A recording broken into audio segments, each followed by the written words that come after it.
ভাই আইসক্রিম আলা, আরে রোদ দেখছিস বাইরে?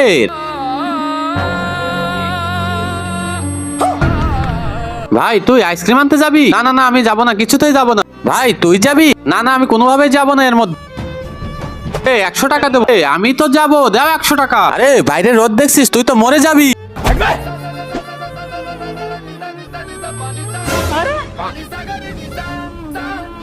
হাত দিতে না দিতে হাত পড়ে গেল।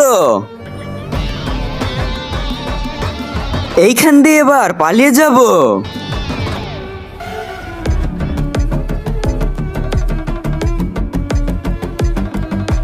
ওই তো আইসক্রিমওয়ালা। আপনি দুধ খেতে ভালোবাসেন না মদ খেতে ভালোবাসেন? যদি দুধ খেতে ভালোবাসেন তাহলে ভিডিওটিতে লাইক করে চ্যানেলটি সাবস্ক্রাইব করে দিবেন। এক লাফে পার হতে হবে।